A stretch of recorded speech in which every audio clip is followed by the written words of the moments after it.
Good morning and happy hump day, everyone. It is, in fact, hump day.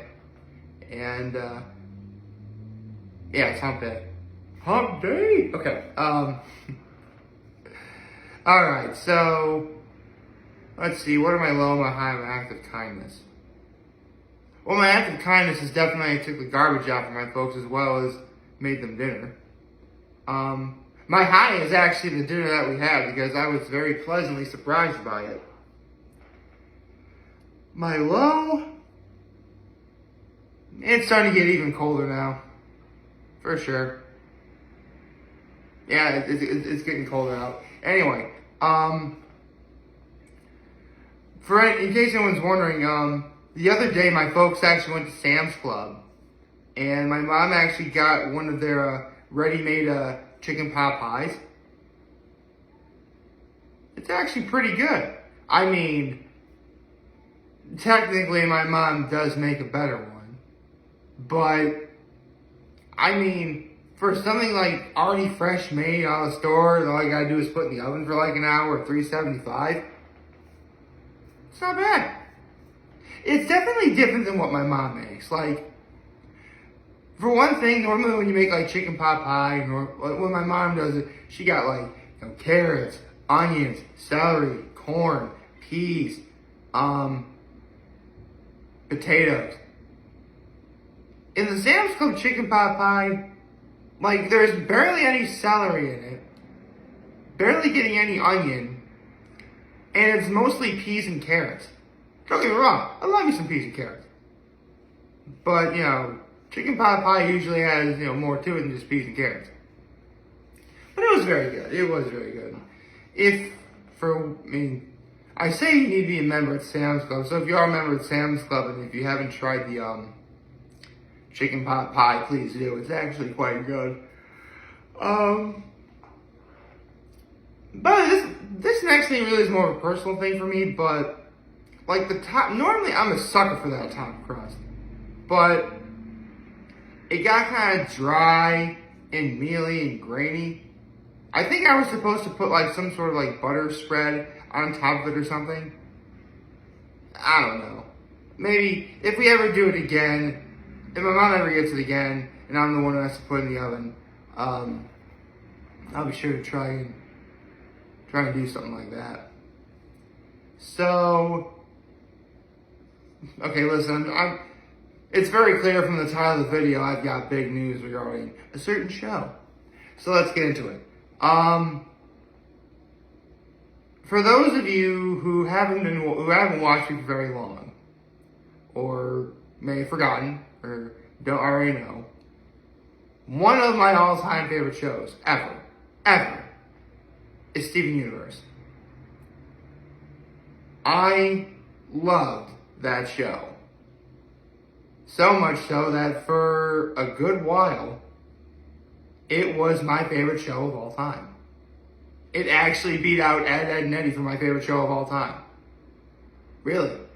I mean, you're probably wondering, well, really? It beat out Ed, and Eddy? Well, I mean, the good news is both Ed, and Eddy and Steven Universe are Cartoon Network, so, kind of kept it in their house.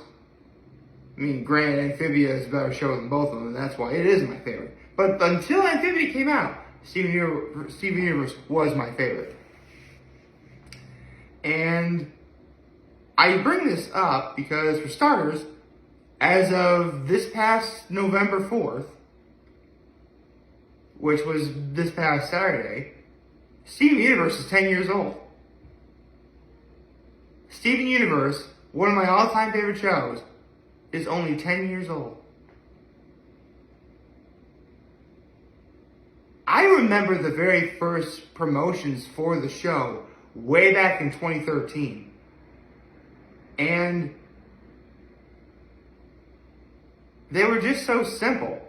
I mean, the animation looked good. The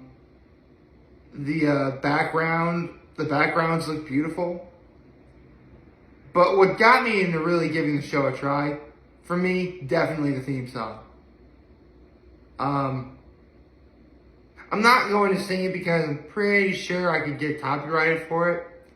But seriously, the theme song for Steven Universe, it's, to this day, it's still in my top 10, like, theme songs to any show ever.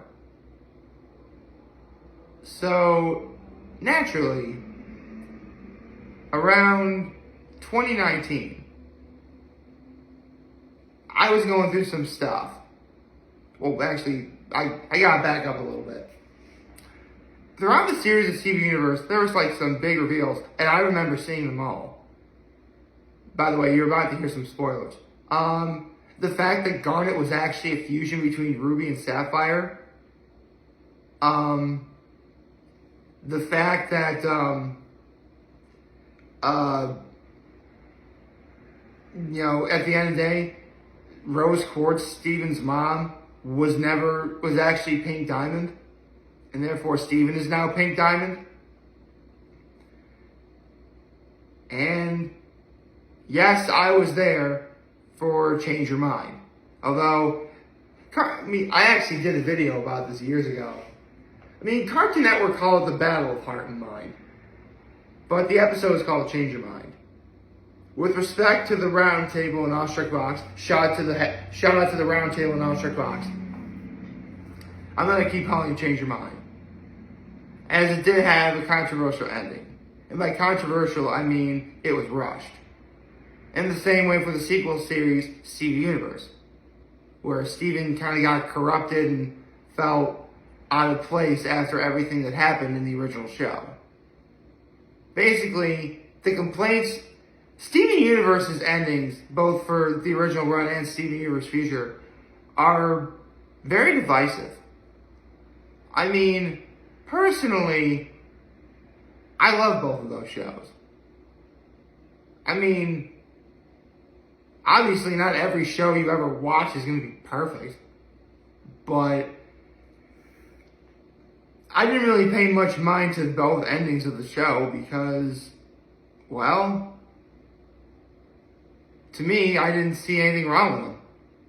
I mean, for Change Your Mind, the very last moment of that episode is one of the most basically, it ends with both Steven, Garnet, Amethyst, and Pearl just sitting on the beach, and Steven came up with this one song,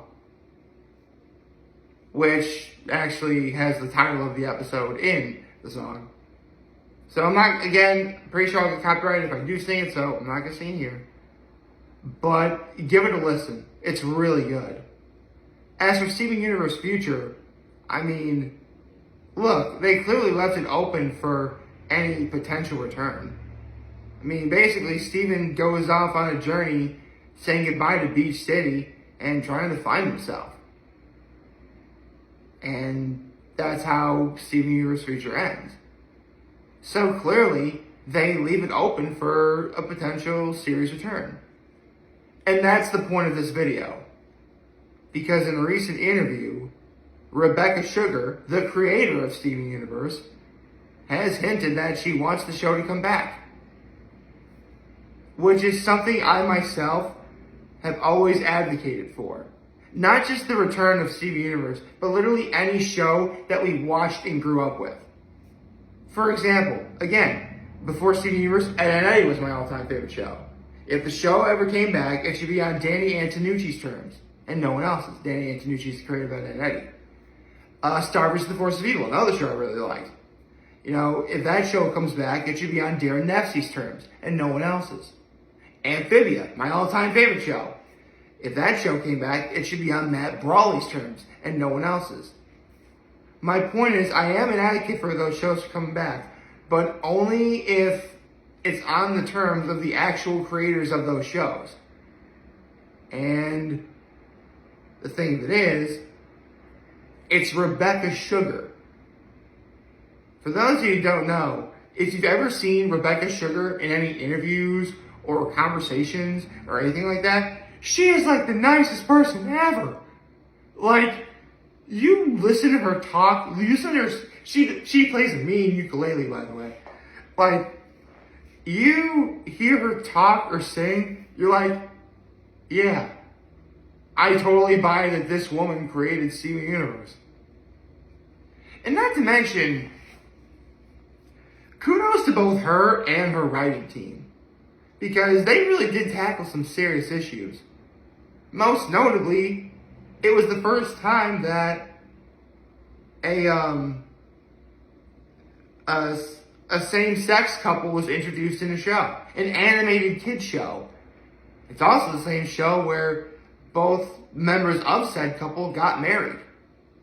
Yes, it showed a gay couple and a gay wedding, which, rest in peace, Ralphie May. If I ever get invited to go to a gay wedding, I am so going. Anyway, and no kidding, when they, literally after the season 1 finale, when Garnet was revealed to be a fusion by Ruby and Sapphire, and Ruby and Sapphire are said, gay couple. Not literally 3 months after the fact, that's when gay marriage became legal in the United States. I mentioned this after Steven Universe Future ended a few years ago. I don't know if, listen, it's very unlikely that, Ruby and Sapphire being revealed as a couple and gay marriage being made legal in the United States have any correlation. But you gotta admit, that's pretty cool. I think it is anyway. So, needless to say,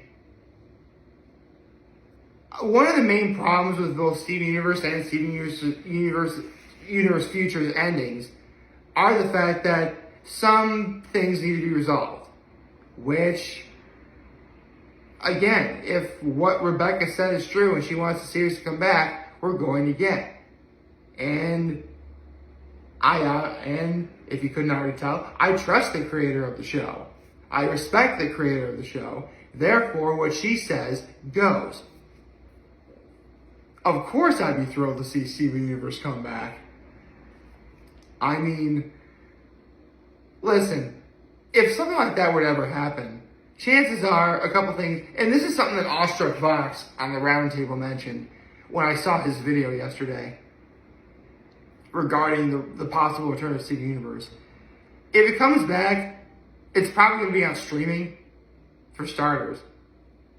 Another thing is, listen, Steven Universe will clearly have gotten older if the show ever comes back, because that's clearly what some shows are doing. Adventure Time, Fiona and Cake, that's pretty much what happened. They aged up Finn. So, needless to say, not only will the characters have aged, well, Steven will have aged, but it won't necessarily be for kids anymore. It'll probably be TV-14. Now listen, I'm 33 years old. I really do not care what a TV show is rated as long as I like what I'm watching. So, bring it back, whether it's TV-Y7 or TV-14, TV-MA or whatever it is, it doesn't bother me. At the end of the day, it's going to come down to, if Steven Universe comes back, it's going to come down to what ideas Rebcca... first of all, if Rebcca Sugar is actually involved with the show. That's priority 1. Again, I'm a huge advocate for any show's returning, so long as, the creator of the show is the one on board with this. So, for starters, Rebcca Sugar has to be on board with it. And I don't physically know her, obviously, but I'm guessing she's going to want to have a hand in, writing the episodes that we're potentially going to get. That's also important. And, listen, I said it's going to be like TV-14. There's probably going to be some swearing, and there's probably going to be some violence where, yes, some blood is going to have to be shown on screen. Now, there is a way you can actually do that, and it's not off-putting for a show, no matter what age you are. And if anyone could get that done proper, I put all my money on Rebcca Sugar and her team of writers for Steven Universe, whatever team whatever her team is. So, I mean, look, it'd be easy to say that, oh, this one isn't necessarily it would be a turnoff if they don't do it, but obviously they got the cast to come back too. Zach Collison, Estelle, Rachel Dietz. I'm sorry, I don't know everyone. I forget the cast of Steven Universe. Basically, get the original cast to come back too. Which, I mean, Rebecca Sugar and everyone in the original cast are clearly on good terms with each other. There's no bad beef, as far as I know, between any of them. So, them coming back, I don't see why they can't do that. So the idea of Steven Universe coming back, I absolutely hope that happens. Before I sign off, once again, I have to say, shout out to the Roundtable, shout out to Ostrich Vox, for this video idea. Because, seriously, you gotta watch the Roundtable and anything Ostrich Vox does. Specifically when he's talking about the Steven Universe stuff, because he calls a segment called Crystal Clear, which, actually, I would watch that, and it's awesome. And actually, when Star vs. the Force of Evil was out, he called that segment Muni Mayhem. That was awesome too. So, needless to say, folks at the round table, big fan of your work. Yeah, Steven Universe coming back. I absolutely approve of this. Although the thought just occurred to me well, here's the thing. You're probably going, why am I talking about this? Why am I talking about this? Outside of the fact that I love the show. Because, yes, not only is Rebecca Sugar into the idea of bringing out the show, it's only under the condition that everybody makes a lot of noise. I mean, I'm merely one person on the internet, so I'm, as much as I hate to admit, I'm a pretty loud guy. But, I have to admit, I'm still with one voice. Hopefully this video reaches a whole lot of other people and they can make noise as well. We can only hope. Again, shout out to the Roundtable, shout out to Ostrich Vox. It was great seeing a crystal clear segment again. What can I say, man? I'll put a link to that video in the description down below. I hope you all these videos like this YouTube channel, follow us on social media. As always, I'm very humble in this video for you guys watching Joe Name. Hopefully a wonderful Wednesday. And remember, if you guys want to talk to me, review to lend it back. Take care and make good choices. 607 all day, baby.